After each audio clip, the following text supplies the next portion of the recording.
Les amis, bonjour. Aujourd'hui, je vais critiquer un YouTuber, ce que je ne fais jamais, qui expliquait qu'on ne peut pas se défendre contre un coup de couteau. I'm Gabi Noach, Master Krav Maga in IKM, Aipuntua à la Shell.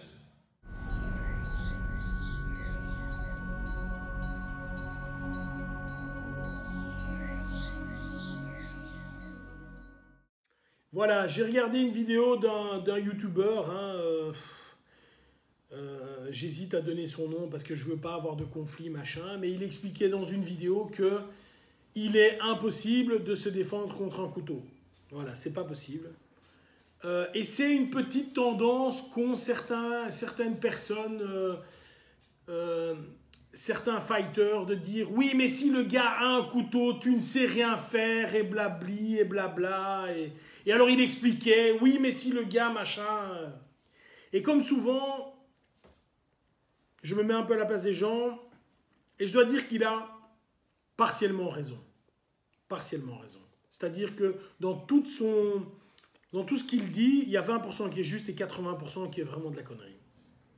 Alors je vais d'abord parler positivement, et dans les 20% qui sont justes, c'est si tu te trouves en face de quelqu'un qui est un professionnel du couteau, un expert en Kali ou que sais-je, et que cette personne a décidé de te tuer, effectivement il va te tuer. Que tu fasses du Krav Maga ou pas, il va te tuer. Si tu te retrouves en face de quelqu'un qui est un professionnel du bâton et qu'il veut te tuer, il va te tuer.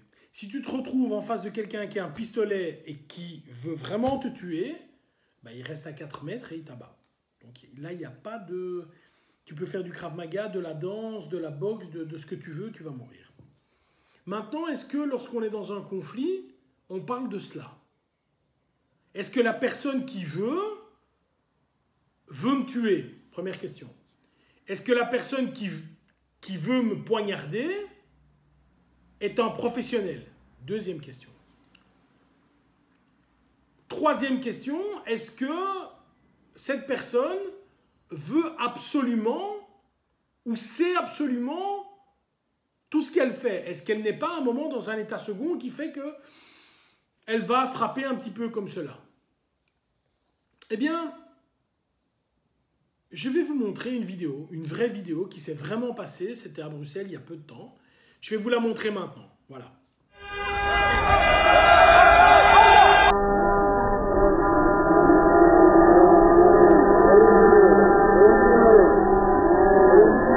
Voilà.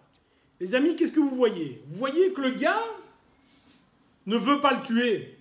Il veut le planter, mais il ne veut pas le tuer. Il veut le blesser, peut-être qu'il va le tuer. C'est pas ça que je dis, hein, mais il ne veut pas le tuer. Parce que sinon, il ne frapperait pas comme ceci, il irait pointer comme cela. C'est loin d'être un professionnel. C'est loin d'être un professionnel. Et vous voyez qu'il est dans un état second parce qu'il ne fait attention à rien, il est avec sa main droite comme ça, et il va comme ça. Il ne faut pas avoir fait de longs cours pour comprendre que tu viens sur le côté, tu bloques et en même temps tu lui donnes la pêche de la mort dans le visage, tu gagnes un temps et tu peux t'enfuir. Donc, ce que je voudrais répondre à ce YouTuber qui, au départ, faisait du kung-fu, puis il fait de la boxe, puis il fait du kettlebell, et puis il fait du MMA, et puis maintenant il fait de la self-défense. Bref, encore une fois, c'est ce type de personnage qui fait tout, et quand tu vas sur son site, il peut te vendre le DVD kettlebell, le DVD MMA, le DVD kung-fu, le DVD danse acrobatique, le DVD comment faire des pâtes. Enfin bon, t'as compris, hein, t'as compris que le gars, il donne son avis, et en réalité, c'est uniquement ces vidéos ne servent qu'à être une vitrine marketing pour qu'il puisse vendre ses produits. Donc, quand on a des gens comme ça en face de vous, honnêtement, j'ai toujours peur. Et je vais vous dire en aparté, je ferai peut-être une autre vidéo là-dessus. Regardez un petit peu, il y a une communauté qui le suit ou qui regarde ses vidéos. Regardez peut-être la communauté qui voit cette personne en réel et quelle est l'organisation réelle qu'il a derrière lui. Mais bon, voilà. En attendant, il parle et ça fait des vues. Bon, toujours tout ça pour dire ceci. La majorité, et quand je dis la majorité, c'est 95% des cas vont être, le gars sort un couteau et vient te planter en technique simple.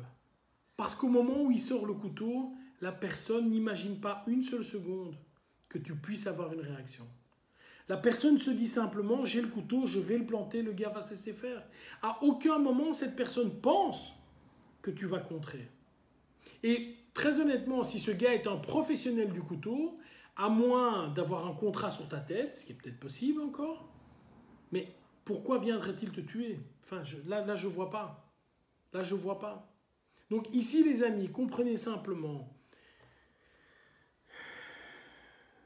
si tu viens en face de moi, que tu sais que je suis expert en Krav Maga, que tu sais que je sais me défendre au couteau, et que tu veux me montrer que tu peux me toucher avec un couteau, peut-être que tu y arriveras.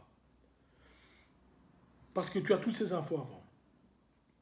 Si maintenant, tu viens en face de moi, tu ne me connais pas, et pour une raison que j'ignore, une dispute en voiture, je t'ai mal regardé, enfin peu importe, hein, voilà.